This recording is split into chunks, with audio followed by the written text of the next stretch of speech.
ఈ బ్రహ్మాండం అనంతమైనది. Space, time, matter ఇవన్నీ ఈ బ్రహ్మాండంలోనే నిక్షిప్తమై ఉన్నాయి. మన భూమి ఈ బ్రహ్మాండంలో తిరుగుతున్న ఒక చిన్న రాయి మాత్రమే. అంటే మన మిల్కీవే గెలాక్సీలో ప్రెజెంట్ అయి ఉన్న 200 బిలియన్ నక్షత్రాలలో ఒక నక్షత్రం చుట్టూ తిరుగుతున్న ఒక చిన్న గ్రహం. అటువంటి మన భూగ్రహం 94 బిలియన్ కాంతి సంవత్సరాల దూరం వరకు విస్తరించి ఉన్న ఈ విశాలమైన భారీ ప్రపంచం ముందు ఒక బిందువుతో సమానం. ఇదే మన ఇల్లు, మన భూమి మరియు విలాసాలతో కూడిన సౌకర్యవంతమైన గ్రహం. ఒకసారి ఈ పరుగులు తీస్తున్న మీ జీవితాన్ని పక్కకు పెట్టి ఆకాశంలోకి చూడండి. ఏం కనిపిస్తున్నాయి? చాలా విశాలంగా కనిపించే ఈ ఆకాశంలో మెరుస్తున్న నక్షత్రాలు చూడ్డానికి చాలా అందంగా కనిపిస్తున్నాయి కదా. ఇప్పుడు మీకు రాత్రి వేళలో కనిపిస్తున్న ఈ నక్షత్రాలన్నీ మిల్కీవే గ్యాలక్సీలో ఒక చిన్న ప్యాచ్ లో ప్రెజెంట్ అయి ఉన్నాయి. మన మిల్కీవే గ్యాలక్సీలో మనం ఇక్కడ ఉంటాం మరియు రాత్రి సమయంలో మనకు ఈ చిన్న ఏరియాలో ఉన్న నక్షత్రాలు కనిపిస్తాయి. ఇప్పుడు మీకు అర్థమయ్యే ఉంటుంది మన మిల్కీవే గ్యాలక్సీ ఎంత పెద్దగా ఉంటుందో. కాబట్టి రండి, ఇప్పుడు మనం మన భూమిపై నుంచి మన ప్రయాణాన్ని మొదలుపెట్టి ఈ బ్రహ్మాండం యొక్క అంచు వరకు మన ప్రయాణాన్ని సాగిద్దాం. ఈ ప్రయాణం చాలా ఉత్కంఠభరితంగా మరియు ప్రమాదాలతో నిండి ఉంటుంది. అందువలన మీరు మీ సీట్ బెల్ట్ను కట్టుకోండి. ఇక ఆలస్యం చేయకుండా మన ప్రయాణాన్ని స్టార్ట్ చేసేద్దాం.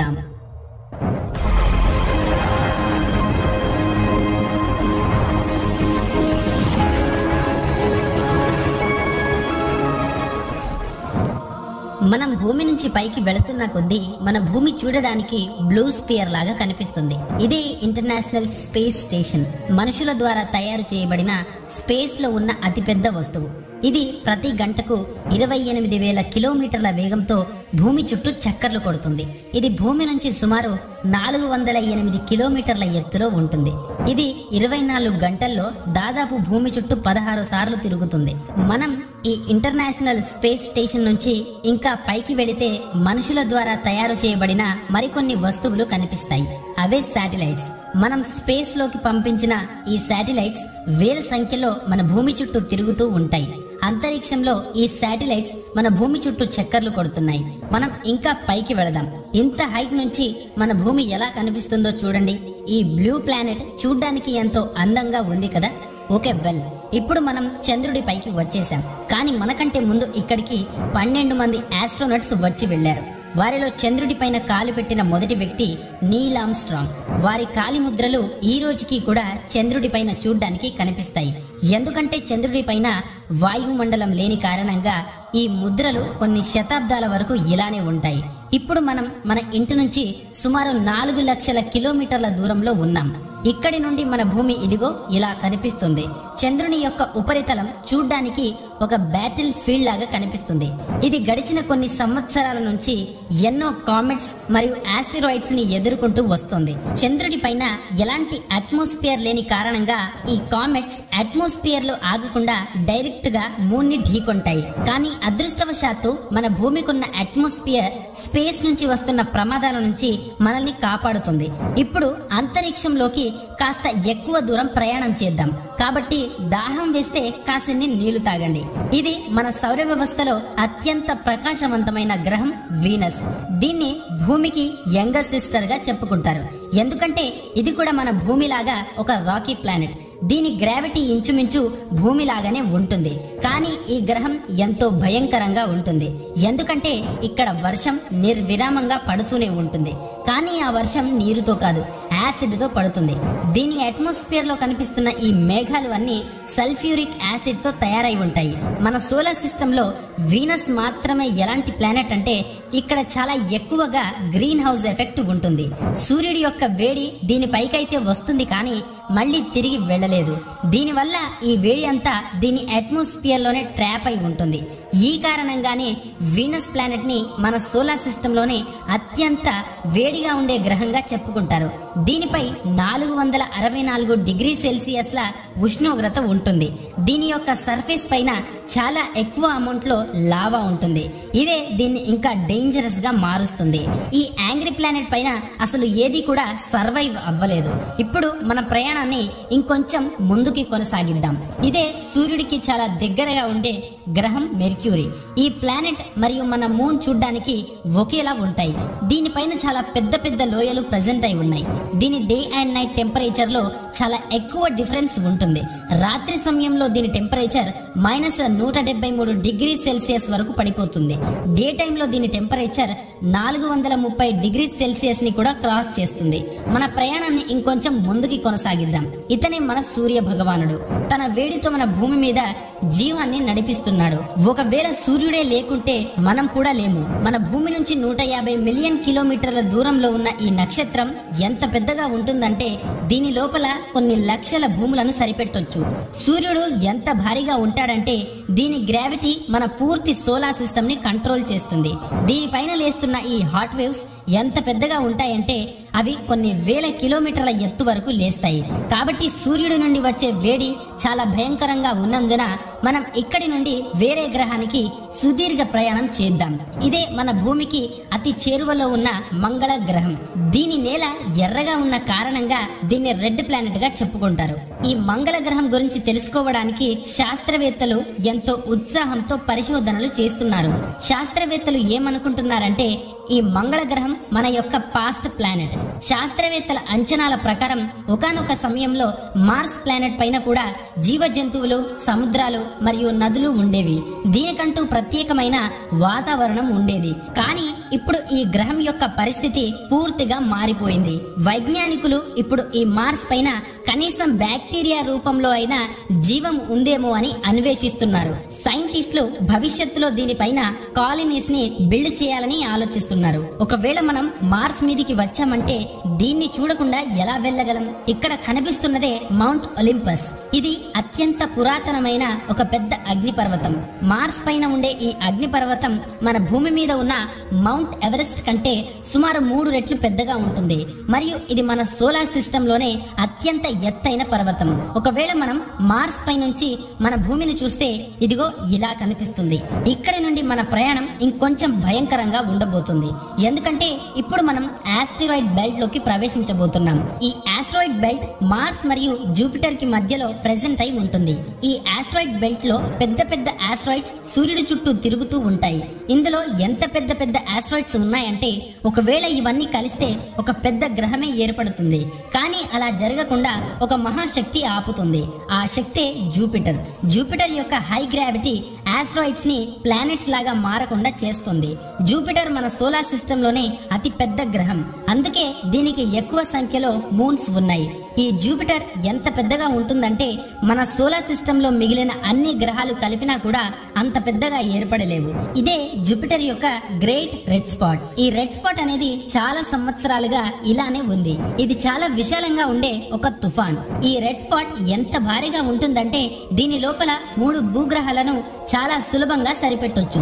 జూపిటర్ ఒక గ్యాసియస్ ప్లానెట్. అందుకే దీని ఉపరితలం భూమిలాగా దృఢంగా ఉండదు. ఒకవేళ మనం విశ్రాంతి తీసుకుందాం అని జూపిటర్ పైన ల్యాండ్ అయితే మనం నిరంతరం జూపిటర్ లోపలికి వెళ్లిపోతుంటాం. కాబట్టి అలాంటి సాహసం మనం చేయకూడదు. జూపిటర్ ఇంత వైలెంట్ గా ఉన్నప్పటికీ దీని యొక్క మూన్స్ జీవనానికి అంత ఐడల్ గా ఉంటాయి. జూపిటర్ కి ఉన్న 95 మూన్స్ లో ఒక మూన్ పేరు యూరోపా. అది పూర్తిగా ఐస్ తో ఫ్రీజ్ అయి ఉంటుంది. శాస్త్రవేత్తల అంచనాల ప్రకారం ఈ గడ్డ కట్టిన ఐస్ కింద వాటర్ అనేది లిక్విడ్ ఫామ్ లో ఉంటుంది. లిక్విడ్ ఫామ్ లో ఉండడం అనేది జీవం ఉండే పాసిబిలిటీని ఇంకా పెంచేస్తుంది. దీని తర్వాత మన గమ్యం సోలార్ సిస్టమ్ లోనే ఎంతో అందంగా ఉండే సాటర్న్ దగ్గరికి. దీన్నే శనిగ్రహం అని కూడా అంటారు. ఈ శనిగ్రహాన్ని మన సౌర వ్యవస్థకు ఒక కిరీటంగా పరిగణిస్తారు. ఈ శనిగ్రహం చుట్టూ దాదాపు 146 మూన్స్ తిరుగుతూ ఉంటాయి. శనిగ్రహం యొక్క ఉపరితలం నుండి కొన్ని లక్షల కిలోమీటర్ల దూరంలో ఇవి ప్రెజెంట్ అయి ఉన్నాయి. ఆ మూన్స్ లో ఒక మూన్ పేరు టైటన్. దీనికంటూ ఒక ప్రత్యేకమైన వాతావరణం ఉంటుంది. దీనిపైన గాలి ఉంది, వర్షాలు కూడా పడతాయి. దీనిపైన కాలాలు కూడా మారుతాయి. అలాగే దీనిపైన నదులు, సముద్రాలు కూడా ఉన్నాయి. ఇది చూడడానికి భూమిలాగానే ఉంటుంది. కానీ దీనిపైన ఉండే ఈ నదులు సముద్రాల నీరుతో కాకుండా లిక్విడ్ మరియు నేచురల్ గ్యాసెస్ తో నిండి ఉన్నాయి. ఒకవేళ ఈ నేచురల్ గ్యాసెస్ ని ఎలాగైనా భూమి మీదకు తీసుకువస్తే కొన్ని వేల సంవత్సరాల పాటు మన నగరాలను ప్రకాశవంతంగా మార్చవచ్చు. ఇప్పుడు మనం మన భూమి నుంచి ఎంత దూరం వచ్చేసామంటే ఇక్కడి నుంచి మన భూమి ఒక చిన్న బిందువులాగా కనిపిస్తుంది. మనం అంతరిక్షంలో ఇంకా దూరం వెళుతున్న కొద్దీ మన భూమి కనిపించకుండా పోతుంది. దీని తర్వాత మనకు యురేనస్ చూడ్డానికి కనిపిస్తుంది. ప్రాచీన కాలంలో మన దగ్గర యురేనస్ మరియు నెప్ట్యూన్ గురించి ఎలాంటి ఇన్ఫర్మేషన్ లేదు. మన సోలార్ సిస్టమ్ లో ఆఖరి ప్లానెట్ నెప్ట్యూన్ తోనే మన సోలార్ సిస్టమ్ పూర్తి అవ్వదు. నెప్ట్యూన్ ని దాటి ఇంకా ముందుకి వెళ్ళగలిగితే క్యూపర్ బెల్ట్ లోకి ప్రవేశిస్తాం. ఇది మనం చూసిన ఆస్ట్రాయిడ్ బెల్ట్ కన్నా 200 రెట్లు విస్తరించి ఉంది. గ్రహాల జాబితాలో నుండి తొలగబడ్డ ప్లూటో కూడా ఈ క్యూపర్ బెల్ట్ లోనే ఉంటుంది. ఈ క్యూపర్ బెల్ట్ లో ఆస్ట్రాయిడ్ బెల్ట్ కంటే కూడా పెద్దగా ఉండే ఆబ్జెక్ట్స్ ఉన్నాయి. వాటికి ఉన్న గ్రావిటీ కారణంగా వాటికి మూన్స్ కూడా ఉన్నాయి. మనం ఈ క్యూపర్ బెల్ట్ ని దాటి కూడా ముందుకు వెళదాం. మన భూమి నుంచి సుమారు 13 బిలియన్ కిలోమీటర్ల దూరంలో సెడ్నా 90377 అని పిలువబడే ప్లానెట్ ఇదే. ఇది ఎలాంటి ప్లానెట్ అంటే ఇది ఇంత దూరంలో ఉన్నప్పటికీ ఇది సూర్యుడి చుట్టూ తిరుగుతుంది. వైజ్ఞానికులు దీన్ని 2003లో కనుగొన్నారు. ఇది సూర్యుడి చుట్టూ ఒక రౌండ్ వేయడానికి దాదాపు 10,000 సంవత్సరాల సమయం పడుతుంది. ఇప్పుడు మనం మన సోలార్ సిస్టమ్ ని దాటి బయటికి వెళదాం. ఇప్పటి వరకు మనం చూసిన ఆబ్జెక్ట్స్ అన్నిటినీ ఆల్రెడీ మన పుస్తకాలలో చూసి ఉంటాం. కానీ ఇక్కడి నుండి చూసే స్పేస్ ఆబ్జెక్ట్స్ మిమ్మల్ని ఆశ్చర్యానికే గురి చేస్తుంది. కాబట్టి ఇక్కడి నుండి ప్రయాణం అత్యంత ఆసక్తికరంగా ఉండబోతుంది. ఇప్పుడు మనం ఇంటర్స్టెల్లార్ కాన్స్టెలేషన్ లోకి ప్రవేశించబోతున్నాం. ఒకసారి ఇటు చూడండి. మన మనుషులు తయారు చేసిన ఒక పరికరం ఇక్కడ ట్రావెల్ చేస్తుంది. ఇది మరేమిటో కాదు, వోయేగర్ 1 స్పేస్ క్రాఫ్ట్. ఇది ఎలాంటి స్పేస్ క్రాఫ్ట్ అంటే మానవులు తయారు చేసిన అత్యంత దూరంలో ట్రావెల్ చేస్తున్న ఒక మ్యాన్ మేడ్ ఆబ్జెక్ట్. ఇది భూమి నుంచి ఇప్పటి వరకు 24 బిలియన్ కిలోమీటర్ల దూరం వరకు వెళ్ళగలిగింది. ఇది గన్ నుంచి రిలీజ్ అయిన బుల్లెట్ కంటే కూడా 20 టైమ్స్ స్పీడ్ గా ట్రావెల్ చేస్తుంది. ఇప్పుడు మనం మన ప్రయాణాన్ని ఇంకొంచెం ముందుకి కొనసాగిద్దాం. మనం మన సోలార్ సిస్టమ్ నుంచి ఎంత దూరం వచ్చేసామంటే ఇక్కడి నుంచి మన సూర్యుడు ఒక మామూలు నక్షత్రం లాగా కనిపిస్తాడు. కానీ ఎంత దూరం నుంచి కూడా మన సూర్యుడి గ్రావిటీని అనుభూతి చెందగలం. ఎందుకంటే బిలియన్ సంఖ్యలో ఇక్కడ కామెట్స్ చూడ్డానికి కనిపిస్తాయి. ఇవి అన్నీ కూడా సూర్యుడి యొక్క గ్రావిటీతో బంధించబడి ఉంటాయి. ఈ కామెట్స్ లో నీరు ఎంత ఎక్కువగా ఉంటుందంటే ఒకవేళ ఇవన్నీ కలిస్తే భూమి మీద ఉన్న లోతైన సముద్రాలను కూడా నింపేంత నీరుని కలిగి ఉంటాయి. సైంటిస్టులు ఏం నమ్ముతున్నారంటే ఈ రోజు మన భూగ్రహంపై ఉన్న నీరంతా ఈ కామెట్స్ ద్వారానే వచ్చిందని. అంతేకాకుండా పాన్సర్మియా థియరీ ప్రకారం ఈ భూమిపై జీవం కామెట్స్ ద్వారానే వచ్చిందని శాస్త్రవేత్తలు నమ్ముతున్నారు. మన సోలార్ సిస్టమ్ చుట్టూ ఓట్ క్లౌడ్ ఉంటుంది. ఈ ఓట్ క్లౌడ్ లో ఐస్ కామెట్స్ మరియు ఆస్టెరాయిడ్స్ ఉంటాయి. కాబట్టి ఈ ఐస్ కామెట్స్ లో లైఫ్ బ్యాక్టీరియా ఫామ్ లో ఉండవచ్చు. ఈ ఓట్ క్లౌడ్ అనేది మన సోలార్ సిస్టమ్ గ్రావిటీ యొక్క ఆఖరి అంచులో ఉంటుంది. దీని తర్వాత సూర్యుడి గ్రావిటీ తగ్గిపోతుంది. ఇక్కడి నుండి ప్రయాణం ఒక అన్నోన్ మరియు మిస్టీరియస్ స్పేస్ లో ఉండబోతుంది.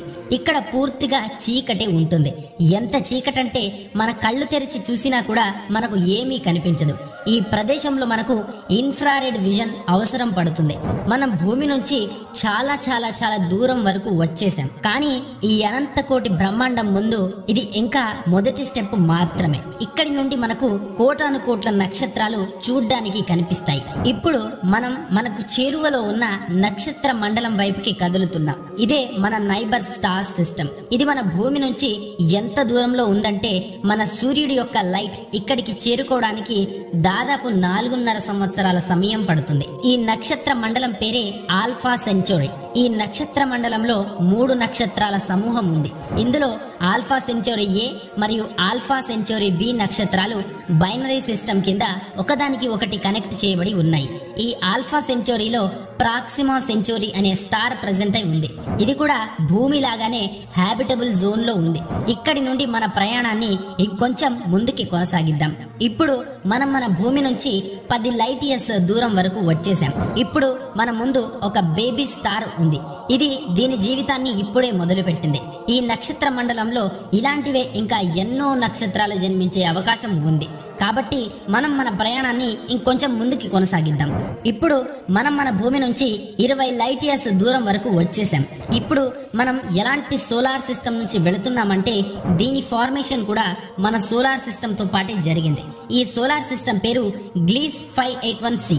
దీని చుట్టూ ఎలాంటి గ్రహం ఆర్బిట్ చేస్తుందంటే అది అచ్చం మన భూమి లాగానే ఉంటుంది. అందుకే ఈ గ్రహం పైన మనకంటే అడ్వాన్స్ సివిలైజేషన్ కలిగి ఉన్న ఏలియన్స్ ఉండే అవకాశం ఉంది. అలాగే మన మిల్కీవే గ్యాలక్సీలో కోటాను కోట్ల నక్షత్రాలు ఉన్నాయి. వాటి దగ్గరికి వెళ్ళడం కాదు కదా, వాటిని లెక్క పెట్టడానికి కూడా మనకు జీవిత కాలం సరిపోదు. ఇప్పుడు మన ప్రయాణాన్ని కొనసాగిస్తూ మిల్కీవే గ్యాలక్సీ నుంచి బయటకు వెళదాం. ఇది మన మిల్కీవే గ్యాలక్సీ. ఇది కొన్ని బిలియన్ నక్షత్రాలకు ఒక నివాస గృహం. మన మిల్కీవే గ్యాలక్సీ ఎంత పెద్దగా ఉంటుందంటే ఒకవేళ దీని యొక్క అంచు నుంచి లైట్ ట్రావెల్ చేస్తే వేరే అంచుకి ఆ లైట్ చేరుకోవడానికి దాదాపు 1,60,000 కాంతి సంవత్సరాల సమయం పడుతుంది. కానీ ఈ యూనివర్స్ లో ప్రెజెంట్ అయి ఉన్న గ్యాలక్సీల ముందు మన మిల్కీవే గ్యాలక్సీ ఏమి కూడా కాదు. ఎందుకంటే ఈ బ్రహ్మాండంలో మన మిల్కీవే గ్యాలక్సీ కంటే ఎన్నో రెట్ల పెద్ద పెద్ద గ్యాలక్సీస్ ఉన్నాయి.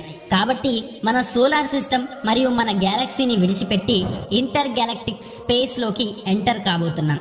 ఇంటర్ గ్యాలక్టిక్ స్పేస్ లోకి ప్రవేశించగానే మన నుండి కొంత దూరంలో లక్షల కోట్ల గ్యాలక్సీలు చూడడానికి కనిపిస్తాయి. ఇక్కడ ఆశ్చర్యకరమైన విషయం ఏమిటంటే ఈ గ్యాలక్సీస్ అన్ని ఒకే చోట చూడ్డానికి కనిపిస్తాయి. ఇందులో మన మిల్కీవే గ్యాలక్సీతో పాటు ఎన్నో బిలియన్ నైబర్ గ్యాలక్సీస్ ఉన్నాయి. అన్ని గ్యాలక్సీల ఈ సమూహాన్ని ఒక లోకల్ గ్రూప్ అని అంటారు. ఈ local group 10 million light years దూరంలో విస్తరించి ఉంది. మనం ఇంకా ముందుకి వెళుతున్న కొద్దీ మనకు ఇలాంటి గ్యాలక్సీల సమూహాలు కనిపిస్తూ ఉంటాయి. వీటిలో కూడా మన లోకల్ గ్రూప్స్ లాగానే గ్యాలక్సీల సమూహాలు చూడడానికి కనిపిస్తాయి. గ్యాలక్సీ యొక్క అన్ని లోకల్ గ్రూప్స్ కలిపి ఒక సూపర్ క్లస్టర్ ని ఫామ్ చేస్తాయి. ఇప్పుడు మన ముందు కనిపిస్తున్నది విర్గో సూపర్ క్లస్టర్. ఈ విర్గో సూపర్ క్లస్టర్ లోనే మన గ్యాలక్సీ యొక్క లోకల్ గ్రూప్ కూడా ఉంది. మన గ్యాలక్సీ యొక్క లోకల్ గ్రూప్ ఈ చిన్న ప్యాచ్ లోనే ప్రెజెంట్ అయి ఉంటుంది. ఇప్పుడు మనం మన భూమి నుండి ఎంత దూరం వచ్చేసామంటే మన సూర్యుడిని మరియు మన గ్యాలక్సీని కూడా విడిచిపెట్టి అన్ని గ్యాలక్సీల సమూహంతో ఏర్పడ్డ మన లోకల్ గ్రూప్ కూడా ఈ చిన్న ప్యాచ్ రూపంలో కనిపిస్తుంది. నిజంగా ఎంత విశాలంగా ఉందో కదా ఈ విర్గో సూపర్ క్లస్టర్. ఇంతే కాదు, ఈ విర్గో సూపర్ క్లస్టర్ లో 100 కంటే ఎక్కువ లోకల్ గ్రూప్స్ ఉన్నాయి. మరియు ఈ లోకల్ గ్రూప్స్ అన్ని 110 మిలియన్ లైట్ ఇయర్స్ దూరం వరకు వ్యాపించి ఉన్నాయి. ఇప్పుడు మన ప్రయాణాన్ని కొంచెం ముందుకి కొనసాగిద్దాం. అరే ఏమిటిది, మనం ముందుకు వెళుతున్న కొద్దీ విర్గో సూపర్ క్లస్టర్ లాంటి లెక్క పెట్టలేనన్ని క్లస్టర్స్ చూడ్డానికి కనిపిస్తున్నాయి. అటువంటి ఈ క్లస్టర్స్ కి లానియాకియా సూపర్ క్లస్టర్ అని పేరు పెట్టారు. ఇన్ని క్లస్టర్స్ లో మన విర్గో సూపర్ క్లస్టర్ ఇదిగో ఇక్కడ ఉంది. ఈ Laniakea super cluster 520 million light years దూరంలో విస్తరించి ఉంది. ఇప్పుడు మళ్ళీ మన ప్రయాణాన్ని ఇంకొంచెం ముందుకి కొనసాగిద్దాం. ఇలా మనం ముందుకి వెళుతున్న కొద్దీ లానియాకియా సూపర్ క్లస్టర్ కూడా చిన్నగా అయిపోతుంది. ఇక్కడి నుండి చూస్తే లానియాకియా సూపర్ క్లస్టర్ కూడా చిన్న బిందువులాగా కనిపిస్తుంది. ఓ మై గాడ్, వీటిని చూడ్డానికి మన 2 కళ్ళు కూడా సరిపోవు. వీటిని చూస్తుంటేనే మతిపోతుంది. అయినా సరే మన ప్రయాణాన్ని మనం మధ్యలో ఆపకుండా ముందుకు వెళదాం. ఇదే మన అబ్జర్వబుల్ యూనివర్స్. ఇందులో మన లానియాకియా సూపర్ క్లస్టర్ ఒక చిన్న బిందువు రూపంలో కనిపిస్తుంది. అయితే ఇంతటితో మన ప్రయాణం ముగిసినట్టేనా? మన యూనివర్స్ యొక్క సైజ్ ఇంతే ఉంటుందా అంటే నేను ఇప్పుడే చెప్పాను, ఇది అబ్జర్వబుల్ యూనివర్స్. ఈ బ్రహ్మాండం గురించి మనకు ఏం తెలుసో అది ఇక్కడి వరకు మాత్రమే తెలుసు. బహుశా దీని తర్వాత కూడా ఈ బ్రహ్మాండం విస్తరిస్తూ పోతుంది. కాబట్టి శాస్త్రవేత్తల అంచనాల ప్రకారం మన యూనివర్స్ లాంటివే ఇన్ఫినైట్ యూనివర్స్ ఉండే అవకాశం ఉంది. అంతేకాకుండా ఈ అనంత కోటి బ్రహ్మాండంలో మన బ్రహ్మాండం సముద్రంలో ఒక చిన్న చాప లాంటిదై ఉండవచ్చు. ఇప్పుడు ప్రచారంలో ఉన్న మల్టీవర్స్ కి అస్తిత్వం ఉందో లేదో ఎవరికీ తెలియదు. కానీ ఈ అబ్జర్వబుల్ యూనివర్స్ మాత్రమే ఎండ్ పాయింట్ కాదు. దీని బయట కూడా ఏదో ఒకటి ఖచ్చితంగా ఉండే ఉంటుంది. అది ఏమిటన్నది మనకు తెలియదు. అలాగే దాని గురించి ఎలాంటి ఆధారాలు కూడా లేవు. ఈ జర్నీ మీకు ఎలా అనిపించిందో కింద కామెంట్ సెక్షన్ లో తప్పకుండా తెలియజేయండి. మరో వీడియోలో మళ్ళీ కలుద్దాం. అప్పటి వరకు మన వీడియోస్ ని చూస్తూ ఉండండి. Thank you for watching.